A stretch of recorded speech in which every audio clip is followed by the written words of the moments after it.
Hi dears, എല്ലാവർക്കും Malayali PSC YouTube ചാനലിൻ്റെ SCERT new text book സീരീസിൻ്റെ പുതിയൊരു ക്ലാസ്സിലേക്ക് സ്വാഗതം. നിങ്ങളെൻ്റെ ക്ലാസ് ആദ്യമായിട്ട് കാണുകയാണെങ്കിൽ സബ്സ്ക്രൈബ് ചെയ്യുക, വീഡിയോ ഇഷ്ടമാവുകയാണെന്ന് വെച്ചെങ്കിൽ ലൈക്ക് ചെയ്യുക, ഷെയർ ചെയ്യുക. ഇന്ന് നമ്മൾ നോക്കാൻ പോകുന്നത് സ്റ്റാൻഡേർഡ് 7 ബേസിക് സയൻസിലെ ചാപ്റ്റർ 2 ആയിട്ടുള്ള ആസിഡ്സ് ആൻഡ് ആൽക്കലീസ് എന്ന ചാപ്റ്ററാണ്. അപ്പോൾ അതിലെ പ്രധാനപ്പെട്ട പോയിൻറ്റ്സൊക്കെ ക്രോഡീകരിച്ച് ഒരു നോട്ട് രൂപത്തിൽ ഞാൻ നിങ്ങൾക്കിവിടെ പ്രൊവൈഡ് ചെയ്യുന്നുണ്ട്. കാണുന്ന എല്ലാവരും ലൈക്ക് ചെയ്യുക, ഷെയർ ചെയ്യുക. അപ്പോൾ ക്ലാസ് തുടങ്ങാം. ആസിഡുകളും ബേസുകളും. അപ്പോൾ ഈ ചാപ്റ്ററിൽ പ്രധാനമായിട്ട് പറയുന്നത് എന്താണ് ആസിഡ്, എന്താണ് ബേസ്, ആസിഡും ബേസുകളും തിരിച്ചറിയാൻ ഉപയോഗിക്കുന്ന സൂചകങ്ങളെ കുറിച്ച് പറയുന്നുണ്ട്. അതുപോലെ നമ്മുടെ നിത്യജീവിതത്തിൽ നമ്മൾ ഉപയോഗിക്കുന്ന ഭക്ഷണ പദാർത്ഥങ്ങളിൽ അടങ്ങിയിരിക്കുന്ന ആസിഡുകൾ ഏതെല്ലാം, നമ്മുടെ ശരീരത്തിനുള്ള ആസിഡ്, അതുപോലെ ലബോറട്ടറിയിൽ ഉപയോഗിക്കുന്ന ആസിഡുകളും ലബോറട്ടറിയിൽ ഉപയോഗിക്കുന്ന ബേസുകളെ കുറിച്ചും, പിന്നെ നമ്മൾ ആസിഡുകളുടെ ഉപയോഗം എന്താണ്, ബേസുകളുടെ ഉപയോഗം എന്താണ്, ഇതെല്ലാമാണ് ഇതിൽ പറയുന്നത്. അതുപോലെ ആസിഡും ലോഹവും തമ്മിൽ പ്രവർത്തിക്കുമ്പോൾ എന്താണ് സംഭവിക്കുന്നത്, ഇത്രയാണ് ഈ ചാപ്റ്ററിൽ പ്രധാനമായിട്ട് നോക്കുന്നത്. അപ്പോൾ നമുക്ക് നോക്കാം. ആസിഡുകളും ബേസുകളും. നീല ലിറ്റ്മസിനെ ചുവപ്പാക്കുന്ന പദാർത്ഥങ്ങളാണ് ആസിഡുകൾ. ആസിഡസ് എന്നുള്ള ലാറ്റിൻ പദത്തിൽ നിന്നാണ് ഈ ഒരു ആസിഡ് എന്നുള്ള വാക്കുണ്ടായത്. പുളിരുചി ഉണ്ടാക്കുന്നത്, അതാണ് ആസിഡസ് എന്ന് പറഞ്ഞിട്ടുള്ള ആ ലാറ്റിൻ പദത്തിൻ്റെ മീനിങ്. ചുവപ്പ് ലിറ്റ്മസിനെ നീലയാക്കുന്ന പദാർത്ഥങ്ങളാണ് ബേസുകൾ. അപ്പോൾ ചുവപ്പ് ലിറ്റ്മസിനെ നീലയാക്കുന്നതാണ് ബേസുകൾ. ഇത് പഠിക്കാൻ ഒരു എളുപ്പവഴിയുണ്ട്. ബ്ലൂ ആക്കണത് ബേസും റെഡ് ആക്കണത് ആസിഡും, അങ്ങനെ പഠിച്ചു വെച്ചാൽ മതി. റെഡ് ആസിഡ്, ബ്ലൂ ആക്കണത് ബേസ്, അങ്ങനെ പഠിച്ചു വെച്ചാൽ മതി. ഇനി സൂചകങ്ങൾ അല്ലെങ്കിൽ ഇൻഡിക്കേറ്റേഴ്സ് എന്ന് പറഞ്ഞാൽ എന്താണ്? നിറം മാറ്റത്തിലൂടെ ആസിഡിനെയും ബേസിനെയും തിരിച്ചറിയാൻ സഹായിക്കുന്ന പദാർത്ഥങ്ങളാണ് സൂചകങ്ങൾ. അതായത് ആസിഡും ബേസും നമ്മൾ തിരിച്ചറിയാനായിട്ട് ഉപയോഗിക്കുന്ന പദാർത്ഥങ്ങളിലെയാണ് സൂചകങ്ങൾ എന്ന് പറയുന്നത്. അപ്പോൾ ഈ സൂചകങ്ങളിൽ ഒരു പ്രധാന സൂചകമാണ് ലിറ്റ്മസ് പേപ്പർ. ചുവപ്പ് ലിറ്റ്മസ് പേപ്പർ, നീല ലിറ്റ്മസ് പേപ്പർ എല്ലാം ഉണ്ട്. നീല ലിറ്റ്മസ് പേപ്പറിനെ ചുവപ്പാക്കുന്നതാണ് ആസിഡ്, ചുവപ്പ് ലിറ്റ്മസിനെ നീലയാക്കുന്നതാണ് ആൽക്കലി. ഇനി നമുക്ക് പ്രകൃതിദത്ത സൂചകങ്ങളുണ്ട്. അതാണ് ചെമ്പരത്തിപ്പൂ ഇരച്ച കടലാസ്. ആസിഡിനെ തിരിച്ചറിയാൻ ഉപയോഗിക്കുന്നതാണ് ചെമ്പരത്തിപ്പൂ ഇരച്ച കടലാസ്. അപ്പോൾ ലിറ്റ്മസ് പേപ്പർ പോലെ നമ്മൾ ഉപയോഗിക്കുന്ന പ്രകൃതിദത്തമായിട്ടുള്ള ഒരു സൂചകമാണ് ഏതാണ്? ചെമ്പരത്തിപ്പൂ ഇരച്ച കടലാസ്. പിന്നെ ബീട്രൂട്ട്, അതും നമുക്ക് ആസിഡിനെ തിരിച്ചറിയാൻ ഉപയോഗിക്കും. പതിമുഖം നമുക്ക് ആസിഡിനെ തിരിച്ചറിയാൻ ഉപയോഗിക്കും. അതുപോലെ മഞ്ഞൾ നമുക്ക് ആൽക്കലീനെ തിരിച്ചറിയാൻ ഉപയോഗിക്കുന്നതാണ്. അപ്പോൾ നമ്മുടെ വസ്ത്രങ്ങളിൽ മഞ്ഞൾ പറ്റി കഴിഞ്ഞാൽ സോപ്പ് ഉരച്ച് കഴിഞ്ഞാൽ അവിടെ നിറം മാറ്റം ഉണ്ടാവുന്നു. അപ്പോൾ അത് സോപ്പ് ആൽക്കലി ആണെന്ന് തിരിച്ചറിയാൻ ഉപയോഗിക്കുന്നതാണ് മഞ്ഞൾ. ചുവന്ന കാബേജ് ആൽക്കലിയെ തിരിച്ചറിയാൻ ഉപയോഗിക്കുന്നു. നീല ശംഖുപുഷ്പം ആൽക്കലിയെ തിരിച്ചറിയാൻ ഉപയോഗിക്കുന്നത് തന്നെയാണ്. ഇനി നമുക്ക് ലബോറട്ടറിയിൽ ഉപയോഗിക്കുന്ന സൂചകങ്ങൾ നോക്കാം. 2 സൂചകങ്ങളാണ് പ്രധാനമായിട്ടും ഈ ചാപ്റ്ററിൽ പറയുന്നത്. Phenolphthalein, methyl orange. അപ്പോൾ ഫിനോഫ്തലിൻ എന്ന് പറയുന്നത് ആൽക്കലിയെ തിരിച്ചറിയാൻ ഉപയോഗിക്കുന്ന സൂചകമാണ്. അപ്പോൾ ഉദാഹരണത്തിന് ആൽക്കലിൻ ഫിനോഫ്തലിൻ പ്രവർത്തിക്കുമ്പോൾ ഏത് നിറമാവുന്നു? പിങ്ക് നിറമാവുന്നു. അതുപോലെ മീഥൈൽ ഓറഞ്ച് എന്ന് പറയുന്നത് ആസിഡുമായിട്ട് പ്രവർത്തിക്കുമ്പോൾ മഞ്ഞ നിറമാവുന്നു. ഇനി നമുക്ക് ഇതിൽ ഞാൻ പറഞ്ഞു, ഇപ്പോൾ ആസിഡിൻ്റെ സൂചകമായിട്ട് ഉപയോഗിക്കുന്നത് മീഥൈൽ ഓറഞ്ചും ബേസിൻ്റെ സൂചകമായിട്ട് ഫിനോഫ്തലിനും ഉപയോഗിക്കുന്നു. ഇനി ആസിഡിൻ്റെ പ്രധാന സവിശേഷതകൾ നോക്കാം.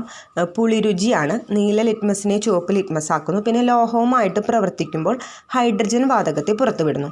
ഇത്രയാണ് ആസിഡിൻ്റെ പ്രധാന സവിശേഷതകൾ എന്ന് പറയുന്നത്. ഇനി ബേസ് എന്ന് പറയുമ്പോൾ കാരരുചിയാണ്.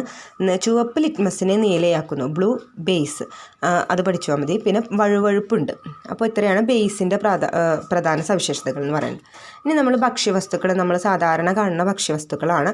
അതിലുള്ള ആസിഡുകൾ ഏതാണെന്ന് നോക്കാം. Apple Malik acid. ആപ്പിൾ ഏതാണ്? Malic acid. പുളി ടാർട്ടാറിക് ആസിഡ്. പുളിയിലുള്ള ആസിഡ് ടാർട്ടാറിക് ആസിഡാണ്. മോര്, തൈര് ഇവയിലെ ആസിഡ് ലാക്റ്റിക് ആസിഡാണ്. അപ്പോൾ മോര്, തൈര് ഇവയിലെ ആസിഡ് ലാക്റ്റിക് ആസിഡാണ്.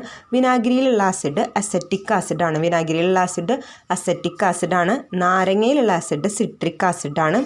നെല്ലിക്കയിലുള്ള ആസിഡാണ് അസ്കോർബിക് ആസിഡ്. നെല്ലിക്കയിലെ ആസിഡ് ഏതാണ്? അസ്കോർബിക് ആസിഡ് എന്ന് പറഞ്ഞാൽ വൈറ്റമിൻ സിയുടെ സയൻറ്റിഫിക് നെയിമാണ് അസ്കോർബിക് ആസിഡ് എന്ന് പറയുന്നത്. ഇനി തക്കാളിയിലുള്ള ആസിഡാണ് ഒക്സാലിക് ആസിഡ്. തക്കാളിയിലുള്ള ആസിഡ് ഏതാണ്? ഒക്സാലിക് ആസിഡ്. ഇനി പാല് തൈരാകുന്നത് ഈ ലാക്ടോബേസിലസ് എന്ന് പറഞ്ഞിട്ടുള്ള ബാക്ടീരിയയുടെ, അപ്പോൾ നമ്മൾ പാല് തൈരാകുന്നത് ലാക്ടോബേസിലസ് ബാക്ടീരിയയുടെ പോഷണം മൂലമാണ്. ഇനി നമുക്ക് ലബോറട്ടറികളിൽ ഉപയോഗിക്കുന്ന ആസിഡ് നോക്കാം. ലബോറട്ടറികളിൽ ഉപയോഗിക്കുന്ന ആസിഡ് എന്ന് പറഞ്ഞാൽ കുറച്ച് വീര്യം കൂടിയ ആസിഡായിരിക്കും. അപ്പോൾ നമ്മുടെ ഭക്ഷണ പദാർത്ഥങ്ങളിൽ കാണുന്ന മാലിക് ആസിഡ്, സിട്രിക് ആസിഡ് അതിനെല്ലാം വീര്യം കുറച്ച് കുറവായിരിക്കും. അപ്പോൾ വീര്യം കൂടിയ ആസിഡുകളാണ് ലബോറട്ടറികളിലെ acid. Hydrochloric acid, nitric acid, sulphuric acid, acetic acid. അപ്പോൾ ഇതിൽ സൾഫ്യൂരിക് ആസിഡ് നമുക്കറിയാം രാസവസ്തുക്കളുടെ രാജാവ് എന്നറിയപ്പെടുന്ന സൾഫ്യൂരിക് ആസിഡാണ്. ഈ സൾഫ്യൂരിക് ആസിഡിൻ്റെ പ്രത്യേകത എന്ന് പറഞ്ഞാൽ കാർ ബാറ്ററികളിലൊക്കെ ഉപയോഗിക്കുന്ന ഒരു ആസിഡാണ്. ഏറ്റവും നല്ല വീര്യം കൂടിയ ഒരു ആസിഡാണ് സൾഫ്യൂരിക് ആസിഡ്. ഇനി നമുക്ക് ലബോറട്ടറികളിലെ ബേസ് നോക്കാം. ബേസ് എന്ന് പറയുമ്പോൾ അതിൽ ഹൈഡ്രോക്സൈഡ് എപ്പോഴും ഉണ്ടായിരിക്കും. അതായത് OH ഫാക്ടർ ഉള്ളതാണ് ബേസ് എന്ന് പറയുന്നത്. കാൽസ്യം ഹൈഡ്രോക്സൈഡ് CaOH എന്ന് പറയുന്നത് ചുണ്ണാമ്പാണ്. സോഡിയം ഹൈഡ്രോക്സൈഡ് എന്ന് പറയുന്നത് കോസ്റ്റിക് സോഡയാണ്. NaOH ആണ് അത്. അതുപോലെ പൊട്ടാസ്യം ഹൈഡ്രോക്സൈഡ് എന്ന് പറഞ്ഞാൽ KOH ആണ്. അത് കോസ്റ്റിക് പൊട്ടാഷാണ്. അപ്പോൾ ലബോറട്ടറികളെ ബേസ് ഏതൊക്കെയാണ്? Calcium hydroxide, sodium hydroxide, potassium hydroxide. ഇനി നമുക്ക് ശരീരത്തിനുള്ളിൽ ആസിഡ് നോക്കാം. ശരീരത്തിനുള്ളിൽ നമ്മുടെ ആമാശയത്തിലെ ഹൈഡ്രോക്ലോറിക് ആസിഡാണുള്ളത്. അത് ദഹനത്തിനായിട്ട് ആഹാര സാധനങ്ങളെ ദഹിപ്പിക്കാനായിട്ട് നമ്മുടെ ശരീരത്തിലുള്ളതാണ് ഹൈഡ്രോക്ലോറിക് ആസിഡ്. അപ്പോൾ ഇതിൻ്റെ ഉൽപ്പാദനം കൂടുകയാണെന്ന് വെച്ചെങ്കിൽ അവിടെ ഒരു രോഗാവസ്ഥയാണ് വരുന്നത്, അസിഡിറ്റി എന്ന് പറഞ്ഞിട്ട്. ആ അസിഡിറ്റി ഇല്ലാതാക്കാനായിട്ട് ഫിസിഷ്യൻസ് നമുക്ക് തരുന്ന മരുന്നാണ് ആൻറ്റാസിഡ്. അപ്പോൾ ഡോക്ടർമാർ നിർദ്ദേശിക്കുന്ന മരുന്നാണ് ആൻറ്റാസിഡ്, അസിഡിറ്റി ഇല്ലാതാക്കാൻ വേണ്ടി. ഇനി നമുക്ക് ഉറുമ്പിൻ്റെ ശരീരത്തിലുള്ള ആസിഡ് ഫോർമിക് ആസിഡാണ്. അതുകൊണ്ടാണ് നമ്മൾക്ക് ഉറുമ്പ് കടിക്കുമ്പോൾ വേദന അനുഭവപ്പെടുന്നത്. ഇനി ആസിഡുകളും ലോഹങ്ങളുമായിട്ട് പ്രവർത്തിക്കുമ്പോൾ ഹൈഡ്രജൻ ഗ്യാസാണ് ഉണ്ടാവുന്നത്. അപ്പോൾ അതിൻ്റെ ഒരു എക്സാമ്പിൾ നമ്മൾ വലിയ ക്ലാസ്സുകളിൽ പഠിക്കുന്നതാണ്. ഞാൻ ജസ്റ്റ് ഒന്ന് പറയാം. സിങ്ക് എന്ന് പറയുന്നത് ഒരു മെറ്റലാണ്, ലോഹമാണ്. അത് ഹൈഡ്രോക്ലോറിക് ആസിഡുമായിട്ട് പ്രവർത്തിക്കുമ്പോൾ സിങ്കിൻ്റെ ഒരു ലവണം, അതായത് സിങ്ക് ക്ലോറൈഡും ഉണ്ടാവണം. അതുപോലെ തന്നെ ഹൈഡ്രജൻ എന്നുള്ള വാതകം സ്വതന്ത്രമാക്കപ്പെടുന്നു. അപ്പോൾ എങ്ങനെയാണ് ആസിഡുകൾ ലോഹങ്ങളുമായിട്ട് പ്രവർത്തിക്കുമ്പോൾ എപ്പോഴും ഹൈഡ്രജൻ ഗ്യാസാണ് ഉണ്ടാവുന്നത്. അപ്പോൾ ഹൈഡ്രജൻ്റെ പ്രത്യേകതകൾ എന്തെല്ലാമാണ്? ഹൈഡ്രജൻ കണ്ടുപിടിച്ചത് ഹെൻറി കാവൻഡിഷ് ആണ്. ഏറ്റവും ഭാരം കുറഞ്ഞ വാതകമാണ് ഹൈഡ്രജൻ. ജലം ഉൽപ്പാദിപ്പിക്കുക, ഹൈഡ്രജനസ് എന്ന് പറഞ്ഞിട്ടുള്ള ഒരു ജലം ഉൽപ്പാദിപ്പിക്കുന്നത് എന്നുള്ള അർത്ഥം വരുന്ന ഒരു വാക്കിൽ നിന്നാണ് ഹൈഡ്രജൻ എന്ന വാക്കുണ്ടായിരിക്കുന്നത്. ഇതിൻ്റെ ഒരു ഉപയോഗം എന്ന് പറയുന്നത് റോക്കറ്റുകളിൽ എന്തിനായിട്ട് ഉപയോഗിക്കുന്നു? ഹൈഡ്രജൻ ബലൂണുകളിൽ ഉപയോഗിക്കുന്നു, മോട്ടോർ വാഹനങ്ങളിൽ ഉപയോഗിക്കുന്നു. ഇപ്പോൾ അടുത്ത ന്യൂഡൽഹിയിൽ ഹൈഡ്രജൻ ബസ് വരെ ഓടിത്തുടങ്ങിയിട്ടുണ്ട്. അതുപോലെ വാതകമാണ് ഹൈഡ്രജൻ. നമ്മൾ പറഞ്ഞു കത്താൻ സഹായിക്കുന്ന വാതകം എന്ന് പറഞ്ഞാൽ ഓക്സിജനാണ്. കത്തുന്ന വാതകമാണ് ഹൈഡ്രജൻ എന്ന് പറയുന്നത്. അപ്പോൾ ഇത്രയാണ് ഹൈഡ്രജനെ കുറിച്ച് നമുക്ക് പഠിക്കാനുള്ളത്. കണ്ടുപിടിച്ചത് ഹെൻറി കാവൻഡിഷ്. ഭാരം കുറഞ്ഞ വാതകം, ജലം ഉൽപ്പാദിപ്പിക്കുന്നത് എന്നാണ് അർത്ഥം. ഹൈഡ്രജൻ ബലൂണുകളിൽ ഉപയോഗിക്കുന്നു, റോക്കറ്റുകളിൽ ഇന്ധനമായിട്ട് ഉപയോഗിക്കുന്നു, മോട്ടോർ വാഹനങ്ങളിൽ ഉപയോഗിക്കുന്നുണ്ട്. ഹൈഡ്രജൻ ബസ് ഇപ്പോൾ നമുക്ക് ഓടിത്തുടങ്ങുന്നതായിട്ട് കാണാൻ പറ്റും. പിന്നെ കത്തുന്ന വാതകമാണ് ഹൈഡ്രജൻ. ഇനി നമുക്ക് ആസിഡുകളുടെ ഉപയോഗങ്ങൾ നോക്കാം. കുറച്ച് ആസിഡുകളും പറയേണ്ട അവയുടെ ഉപയോഗം നോക്കാം. ഫോമിക് ആസിഡ്, റബ്ബർ പാൽ കട്ടിയാക്കുന്നതിനാണ് ഫോർമിക് ആസിഡ് ഉപയോഗിക്കുന്നത്. നൈട്രിക് ആസിഡ്, രാസവളം, പെയിൻറ്, ചായങ്ങൾ ഇവയുടെ നിർമ്മാണത്തിനാണ് നൈട്രിക് ആസിഡ് ഉപയോഗിക്കുന്നത്. ടാനിക് ആസിഡ്, തുകല്, മഷി എന്നിവയുടെ നിർമ്മാണത്തിനാണ് ടാനിക് ആസിഡ് ഉപയോഗിക്കുന്നത്. സൾഫ്യൂരിക് ആസിഡ് മോട്ടോർ വാഹനങ്ങളുടെ ബാറ്ററിയിലും രാസവള നിർമ്മാണത്തിനുമാണ് സൾഫ്യൂരിക് ആസിഡ് ഉപയോഗിക്കുന്നത്. സൾഫ്യൂരിക് ആസിഡ് ഉപയോഗിക്കുന്നത് മോട്ടോർ വാഹനങ്ങളുടെ ബാറ്ററിയിലും രാസവള നിർമ്മാണത്തിനും സൾഫ്യൂരിക് ആസിഡ് ഉപയോഗിക്കുന്നു. അസറ്റിക് ആസിഡ്, അത് നമുക്ക് വിനാഗിരിയാണെന്നറിയാം. അച്ചാറുകളിലെ ഭക്ഷ്യ സംസ്കരണത്തിനൊക്കെ ഉപയോഗിക്കുന്നതാണ്, അതായത് പ്രിസർവേറ്റീവ്സ് ആയിട്ട് ഉപയോഗിക്കുന്നതാണ് അസറ്റിക് ആസിഡ്. കാർബോണിക് ആസിഡ് സോഡയിലും ശീതളപാനീയത്തിലുമാണ് ഉപയോഗിക്കുന്നത്. കാർബണും വെള്ളവും കൂടി ചേർന്നതാണ് സോഡ. അപ്പോൾ സോഡയിലും കാർബൺ ഡൈ ഓക്സൈഡും വെള്ളവും കൂടി ചേർന്നാണ് സോഡ. അതുകൊണ്ട് കാർബോണിക് ആസിഡ് നമുക്ക് സോഡയിലും ശീതളപാനീയത്തിലും ഒക്കെ കാർബോണിക് ആസിഡാണ് ഉപയോഗിക്കുന്നത്. ഇനി നമുക്ക് ബേസുകളുടെ ഉപയോഗം നോക്കാം. പൊട്ടാസ്യം ഹൈഡ്രോക്സൈഡ്, സോഫ്റ്റ് സോപ്പ് ഉണ്ടാവുക, അതായത് നമുക്ക് ബാത്തിങ് സോപ്പ് ഉണ്ടാക്കാനാണ് പൊട്ടാസ്യം ഹൈഡ്രോക്സൈഡ് ഉപയോഗിക്കുന്നത്. സോഡിയം ഹൈഡ്രോക്സൈഡ് നമ്മുടെ അലക്ക് സോപ്പ് ഉണ്ടാക്കാൻ ഉപയോഗിക്കുന്നു, പേപ്പർ ഇവയൊക്കെ നിർമ്മിക്കാൻ ഉപയോഗിക്കുന്നു.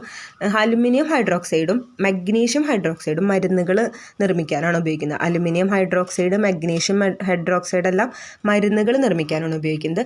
ഇനി കാൽസ്യം ഹൈഡ്രോക്സൈഡ് ഗ്ലാസ് നിർമ്മാണത്തിനും മണ്ണിൻ്റെ അസിഡിറ്റി കുറയ്ക്കാനാണ് കാൽസ്യം ഹൈഡ്രോക്സൈഡ് എന്ന് പറയുന്നത്. CaOH എന്ന് പറഞ്ഞാൽ നമുക്കറിയാം കുമ്മായം അത് നമ്മൾ മണ്ണിൽ ചേർക്കേണ്ടത് അസിഡിറ്റി കുറയ്ക്കാനാണ്. ഗ്ലാസ് നിർമ്മാണത്തിനും മണ്ണിൻ്റെ അസിഡിറ്റി കുറയ്ക്കാനും കാൽസ്യം ഹൈഡ്രോക്സൈഡ് ഉപയോഗിക്കുന്നു. അപ്പോൾ ഒന്നുകൂടി പറയാം, പൊട്ടാസ്യം ഹൈഡ്രോക്സൈഡ് സോഫ്റ്റ് സോപ്പ് അല്ലെങ്കിൽ ബാത്തിങ് സോപ്പ് ഉണ്ടാക്കാൻ, സോഡിയം ഹൈഡ്രോക്സൈഡ് അലക്ക് സോപ്പ് ഉണ്ടാക്കാൻ, അലുമിനിയം ഹൈഡ്രോക്സൈഡും മഗ്നീഷ്യം ഹൈഡ്രോക്സൈഡും മരുന്നുകൾ നിർമ്മിക്കാനാണ്. കാൽസ്യം ഹൈഡ്രോക്സൈഡ് ഗ്ലാസ് നിർമ്മാണത്തിനും മണ്ണിൻ്റെ അസിഡിറ്റി കുറയ്ക്കാനുമാണ്. അപ്പോൾ ഇത്രയാണ് ഈ ചാപ്റ്ററിൽ ഉള്ളത്. ഇനി നമുക്ക് വരും ചാപ്റ്ററുകൾ അടുത്ത വീഡിയോ ആയിട്ട് കാണാം. Thank you all.